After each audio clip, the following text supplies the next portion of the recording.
5 अनाथ बेटियों की जालिम चाची के साथ होली। दिव्या, दृष्टि, रेखा, सुमन, गीता 5 बहनें फूट फूट कर रो रही थी। तभी उनके चाचा रोते हुए घर पर आते हैं। चाचा जी आप आ गए? कहाँ है हमारे माता पिता? चाचा जी आप जब क्यों हो बताओ ना। अब तुम्हारे माता पिता कभी नहीं आ पाएंगे। क्यों चाचा जी आप ऐसा क्यों बोल रहे हो? मेरी प्यारी बेटियों, आज से मैं ही तुम्हारा पिता हूँ। तुम्हारे माँ पिता भगवान को प्यारे हो गए हैं। अब वो भगवान के पास ही रहेंगे। नहीं ऐसा मत कहिए। बताइए हमारे माता पिता कहाँ हैं? उनके बिना हम कैसे रहेंगे? 5 बेटियों की बातें सुनकर सर्वेश उन्हें गले से लगा लेता है, जिसके बाद वो रोते हुए अपने कमरे में आता है, जहाँ उसकी पत्नी निकिता उससे कहती है, कराए अपने भैया भाभी का अंतिम संस्कार? हाँ कराया। चलो ये तो ठीक है, लेकिन अब मुझे ये बताओ इन 5 लड़कियों का क्या होगा? तुम ये कैसी बातें कर रही हो? इनका क्या होगा मतलब? अरे ये अनाथ हो गई हैं। इस घर के अलावा इनके पास और कोई रहने का ठिकाना भी नहीं है। वाह वाह, देखो तो सही, तुम्हारे भैया भाभी तो मर गए और हमारी छाती पर इन 5 लड़कियों को छोड़ गए। कौन करेगा इनका कन्यादान? मैं इनका चाचा हूँ, मैं करूँगा। तुम करोगे? तुमसे अपनी औलाद तो पाली नहीं जाती। तुम्हारा बेटा इतने दिनों से एक साइकिल की जिद कर रहा है, तुमसे एक साइकिल तो ली नहीं गई। इस घर और परिवार को चलाने के लिए मैं शहर जाकर नौकरी करूंगा। तुम हमारे बेटे और 5 लड़कियों का ध्यान रखना। ऐसा कहने के बाद सर्वेश अपना सामान पैक करता है। चाचा जी आप कहाँ जा रही हैं? तुम 5 अपना ख्याल रखना, मैं शहर जा रहा हूँ काम के लिए। सर्वेश उनकी शादी के लिए पैसे जोड़ने शहर चला जाता है। इधर उसके जाते ही निकिता अनाथ बहनों के ऊपर अत्याचार करना शुरू कर देती है। अभी ये मेरा मुंह क्या देख रही हो? इस घर में तुम्हें फ्री फोकट की खाने को नहीं मिलेगी। चलो जल्दी जल्दी काम करो, घर में बहुत काम है। चाची जी आप हमें बता दीजिए कि क्या क्या काम करने हैं, हम सारे काम कर लेंगे। लेकिन हमारी ये 2 छोटी बहनें हैं, इनसे काम मत करवाइएगा। रोटी की कमाई हर किसी के लिए बराबर है, इसलिए तुम 5 को ही घर के काम करने पड़ेंगे। रेखा, सुमन तुम जाओ और खाने की तैयारी करो। और इधर सुन गीता, तू घर की साफ सफाई कर। इसमें तेरी 2 छोटी बहन हैं, तेरी मदद करेंगी। मैं थोड़ी देर आराम करने जा रही हूँ। निकिता ऐसा कहकर अपने कमरे में आराम करने चली जाती है और इधर 5 अनाथ बहनें अपने माँ बाप के मरने का गम लिए घर के अंदर सारे काम करना शुरू कर देती हैं। सब्जी बनाते हुए रेखा का हाथ जल जाता है। दीदी मेरा हाथ जल गया। अरे भगवान ये क्या हो गया? चल तू इस पर कोलगेट लगा ले, थोड़ी सी ठंडक मिलेगी तुझे।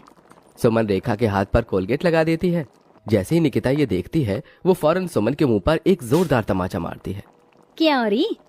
कोलगेट क्या तेरे माता पिता यहाँ रख कर जा रहे हैं, जो लाडो रानी प्यार प्यार में अपनी बहन के हाथ पर लगाई जा रही हैं?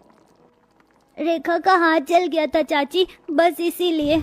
आइंदा अगर मुझसे बिना पूछे कुछ काम किया तो जिन हाथों से काम करोगे उन हाथों को ही तोड़ दूंगी। ऐसा कहकर निकिता चली जाती है। जैसे तैसे करके दोनों बहनें खाना बनाती हैं।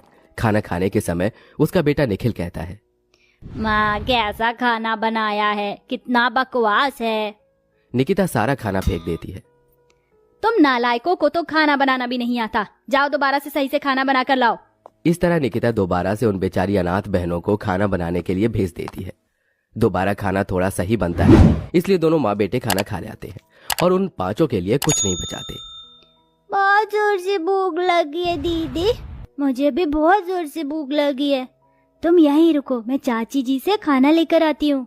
सुमन अपनी बहनों से ऐसा कहकर अपनी चाची से खाना मांगने जाती है, लेकिन उसकी चाची अपने बेटे के साथ अपने कमरे में सो रही होती है। चाची तो सो रही हैं, एक काम करती हूँ, खुद ही अपनी बहनों के लिए खाना ले जाती हूँ। सुमन ऐसा सोचकर रसोई में जाती है और खाना ढूंढने लगती है, लेकिन खाना तो खत्म हो चुका था। हे भगवान, आज तो हमारे लिए खाना भी नहीं छोड़ा चाची जी ने। सुमन मायूस होकर वापस अपनी बहनों के पास आ जाती है। कुछ नहीं था रसोई में, बस ये सूखी रोटियां थी, यही खाकर गुजारा कर लेते हैं, कल सुबह नाश्ता करेंगे। 5 बहनें वहीं सूखी रोटी खाकर सो जाती हैं। अगले दिन जब सवेरा होता है तो निकिता घर के सारे काम उन्हीं से करवाने के साथ साथ बाहर के काम भी उन्हीं से करवाती है। इसी तरह अत्याचार करते हुए कुछ दिन बीत जाते हैं और होली आने वाली होती है। होली आने वाली है और मेरे बड़े भाई उनकी पत्नी घर पर आएंगी। तुम 5 की 5 कान खोल कर सुन लो, घर में अच्छे से साफ सफाई करना, जरा भी गंदगी नहीं रहनी चाहिए। सुमन, रेखा, गीता तुम तीनों बाजार जाकर सामान लेकर आओगी। निकिता होली के रंग और होली की डेकोरेशन के लिए सामान लाने तीनों बहनों को भेज देती है और यहाँ छोटी बहनों से घर के काम करवाती है। लेकिन बाहर से सामान लाते समय जब वो तीनों सड़क पार कर रही होती हैं तो उनका ध्यान गाड़ियों पर नहीं होता, जिसकी वजह से उनका एक्सीडेंट हो जाता है। मेरे हाथ पर लग गई। चलो चलो, ज्यादा नहीं, थोड़ी सी खरोच चाहिए, घर चलते हैं। तीनों बहनें चोट लगने के बाद भी घर आ जाती हैं, जहां उनका टूटा फूटा गंदा सामान देखकर निकिता बहुत गुस्से में आ जाती है।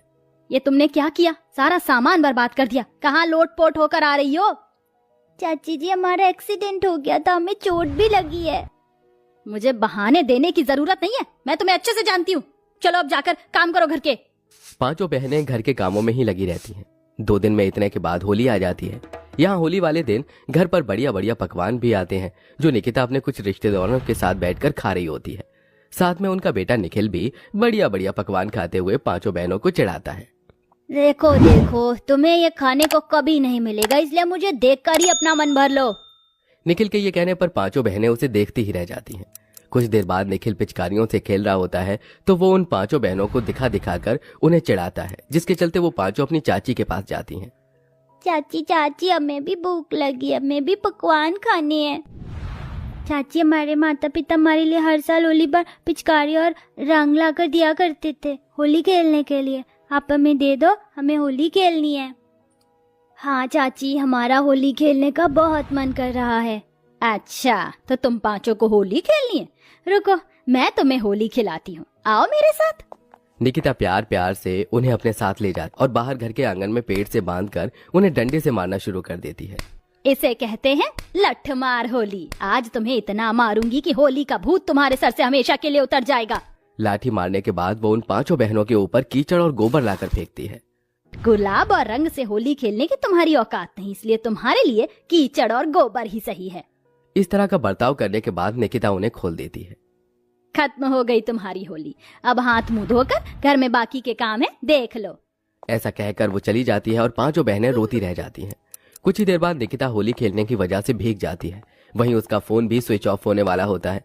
वो घर में चार्जिंग पर अपना फोन लगाने आती है। उसी दौरान उसे बहुत तेज करंट लगता है। ये देख पांचों बहनें उसे बचाने के लिए उसका हाथ लकड़ी से मारकर बोर्ड से छुड़ा देती हैं। चाची जी, होश में आइए, आपको कुछ नहीं होगा। चाची जी, होश में आने की कोशिश कीजिए। तभी निकिता को होश आता है। ये सब देखने के बाद उसे अपनी गलती का एहसास होता है।